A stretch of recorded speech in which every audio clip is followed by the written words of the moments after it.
here it is, after months of waiting. It's finally here. So much development hell to make one episode. Anyways, you might be asking, where is Sense vs. Cuphead? Truth is, I scrapped it.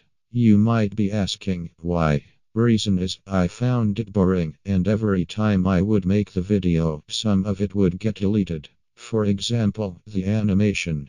It took me so long to animate it because it would always get deleted. I decided to scrap it. Plus, we all knew that Sense would win. Now, who is fighting? We have a fight. We all know superhero teams. Justice League, Avengers, X-Men, Fantastic Four, Incredibles. But what about the Teen Titans and Guardians of the Galaxy? Surely, they are led by a human.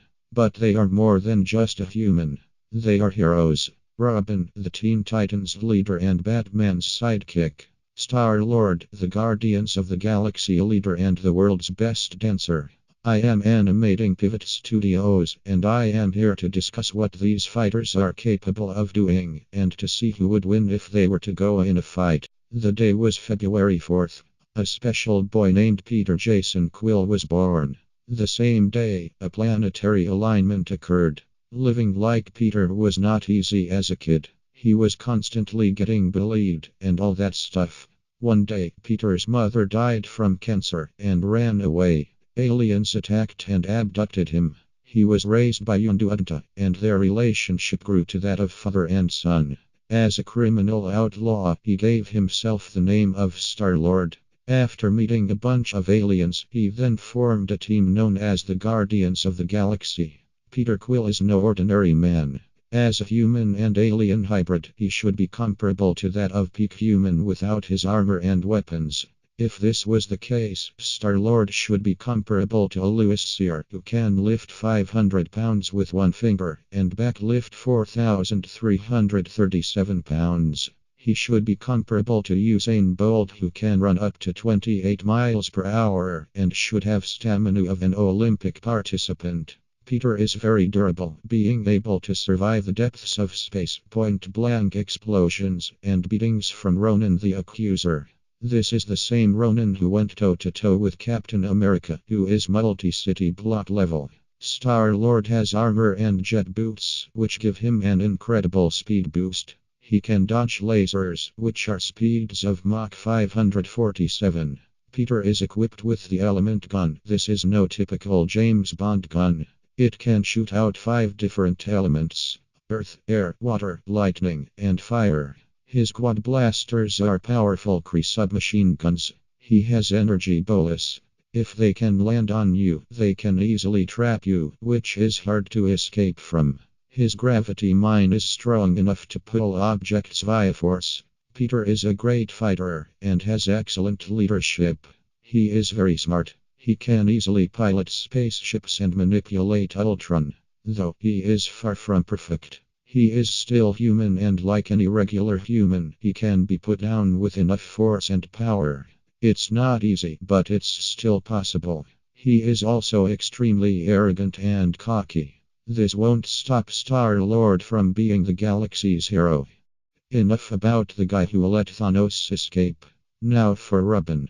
Continuity is a thing, and since there are so many Robins, I will specifically use Tim Drake. Tim Drake is a very generic name, and I thought Peter Parker was generic.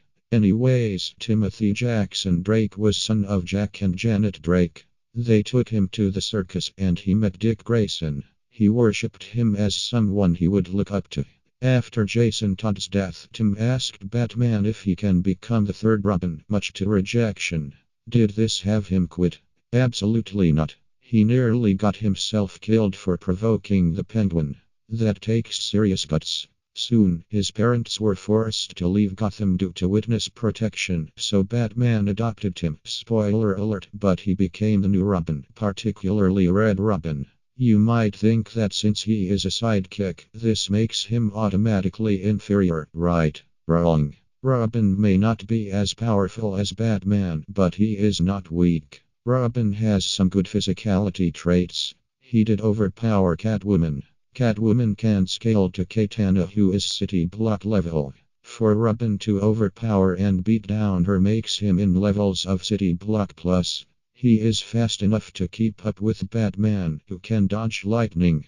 Lightning can reach speeds of Mach 286, which is massively hypersonic. He is durable to tank a warehouse building explosion and beatings from Joker, who again is City Block level in power. Robin's best attribute is arguably his intellect. He is a master detective, so amazing even Batman admits he will be the best detective in the world. Robin is skilled in mixed martial arts. He was trained by Batman and Nightwing. He has some weapons too. Notably, his bow staff, which is collapsible and durable. He has high durability with his Red Robin armor, capable of handling up to 100,000 volts. His best weapon is arguably his utility belt. This contains Robin's other weapons, which include but not limited to flashbangs, smoke pellets, grappling hooks, and more. However, he is still human. Much like Star-Lord, he can be put down with enough force. He is also somewhat naive, as he is still a teenager and has yet lots to learn. But Robin is not one to piss off. Let's get ready to rumble!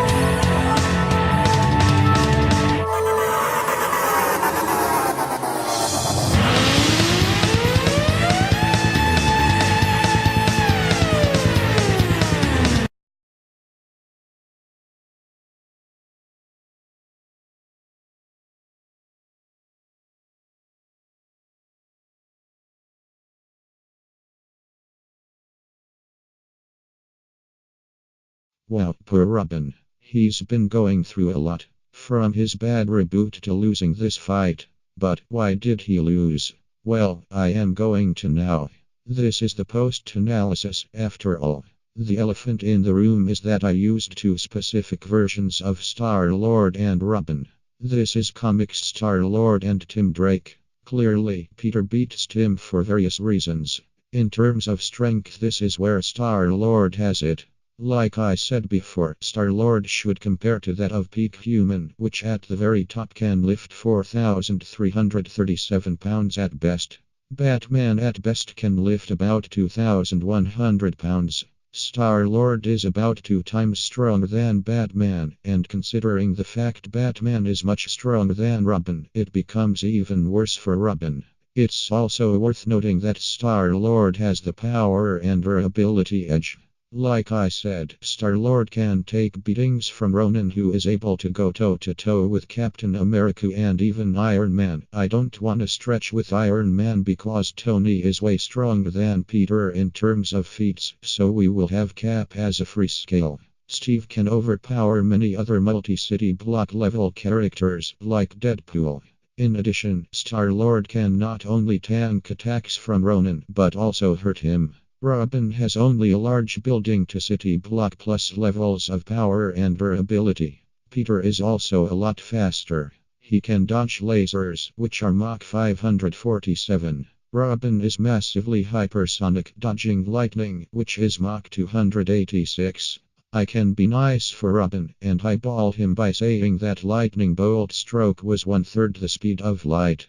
But it wasn't. So we can't highball him. When it comes to experience and skill, Robin has it. Being trained by Batman and mastering many forms of martial arts makes it a huge problem for Peter, not to mention Tim's stealth. Although Tim has the experience edge, Peter has the intellect edge. This is a close call, as Robin is a master detective and martial artist. But take every weapon Peter has mastered, every piece of fighting he has used, every spaceship he has mastered to pilot, every strategy he has used which succeeded, every time he has led a team, every unorthodox solutions on the fly. He even tricked Ultron, who is smarter than Hank Pym, one of the smartest entities in the Marvel Universe. I am not saying Peter Quill is smarter than both Hank or Ultron, but considering he once manipulated Ultron is an accomplishment bigger than anything Robin has done. Enough about stats, let's talk about the big stuff. The gear. Who has the better one? To put it bluntly, Star-Lord has better gear. If you had to fight monsters with nothing but an array of weapons, would you rather take Peter's weapons, consisting of a gun that can shoot out 4 elements, a suit which enhances your abilities, jet boots, plasma spheres, and many weapons to trap you which is very hard to get out of, or would you rather take Robin's weapons which are only a utility belt consisting generic bombs and a grappling hook, a bow staff, and a very durable suit? I think Peter's is superior in comparison. Don't get me wrong, both of their arsenals are extremely lethal, but I would rather stick with Quill's. Now, we need to answer one final question that is imperative to answer. Would the outcome be different if we just had Star-Lord with no gear against a full gear Robin? The answer is yes. Star-Lord in base form is only peak human, and Robin is still city block. But that is not a fair debate. That is like having no weapons or guns to fight against a full army of the Mafia. It's just unjust. So, I decided to have them both at their A game with gear, no prep time. To sum it up, via superior stats, Star-Lord takes the cake. I guess there wasn't much space left for Robin to win. Get it, space. Guardians of the Galaxy in space. I am sorry, all my jokes don't work. The winner is Star-Lord.